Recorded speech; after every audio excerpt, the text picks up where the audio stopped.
அரசு ஊழியர்களுக்கான ஓய்வூதிய திட்டம் குறித்து முதல்வர் ஸ்டாலின் வெளியிட்ட அறிவிப்புகள் குறித்து மக்கள் குரல் பகுதியில் திருச்சி அரசு ஊழியர்கள் தெரிவித்த கருத்துக்களை பார்க்கலாம். தமிழக முதலமைச்சர் அவர்கள் 20 ஆண்டு அரசு ஊழியர்களின் கோரிக்கையை ஏற்று இந்த ஓய்வூதிய திட்டத்தை அமல்படுத்தி இருக்கிறாங்க.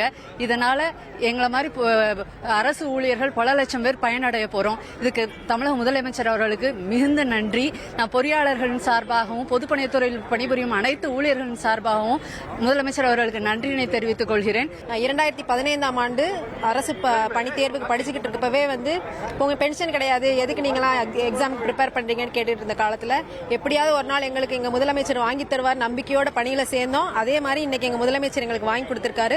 முதலமைச்சரோட புத்தாண்டு பரிசா இதை நாங்க ஏத்துக்கிறோம். மிக்க நன்றி முதலமைச்சர் அவர்களே. எங்களுடைய ஜூனியர் இன்ஜினியர்ஸ் எல்லாருமே பல வருடங்களாக அதுக்கு போராட்டம் நடத்திட்டு வந்தாங்க. இன்ஜினியர்ஸ் மட்டும் இல்லாமல் அரசு ஊழியர்கள், எங்களுடைய அலுவலக பணியாளர்கள் எல்லாருமே போராட்டம் பண்ணிட்டு இருந்தாங்க. ஆனால் அது எங்களது அமைதி வழி போராட்டமாக தான் இருந்து நம்ம முதலமைச்சர் கண்டிப்பாக தருவாருங்கிற ஒரு நம்பிக்கையோடு எல்லாருமே இருந்தாங்க. இதில் எந்த ஒரு எதிர்பார்ப்பும் முழு நம்பிக்கையோடு இருந்தாங்க. அதனால முதலமைச்சர் நெஞ்சார்ந்த நன்றியினை துறை சார்பாக நான் தெரிவிச்சுக்கிறேன். நான் இந்த 22 ஆண்டு கால போராட்டத்தில் பல்வேறு அரசுகள் தமிழ்நாட்டில் ஆட்சி செய்து கொண்டிருந்தாலும் இந்த ஓய்வூதிய திட்டம் குறித்து எந்தவிதமான அறிவிக்கையும் செய்யாமல் இருந்தது. மாண்புமிகு தமிழ்நாடு முதலமைச்சர் அவர்கள் இன்று ஒரு அறிவிப்பை வெளியிடுவார்கள் என்ற உறுதியளித்ததின் பேரில் இன்று வெளியிட்டிருக்கிறார்கள்.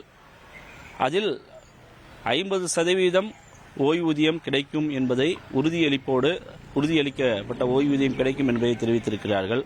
அதற்கு முதலாவதாக நாங்கள் வரவேற்பையும் மாண்புமிகு தமிழ்நாடு முதலமைச்சர் அவர்களுக்கு நன்றியை தெரிவித்துக் கொள்கின்றோம். மக்கள் குரல் பகுதியில் திருச்சி அரசு ஊழியர்கள் தெரிவித்த கருத்துக்களை பார்த்தோம். இனி செல்லும் இடமெல்லாம் செய்தி. தந்தை டிவியின் வாட்ஸ்அப் சேனலை ஃபாலோ பண்ணினா செல்ல இருக்கும் இடமெல்லாம் செய்தி. இதோ QR கோட் இப்பவே ஸ்கேன் பண்ணுங்க, ஃபாலோ பண்ணுங்க.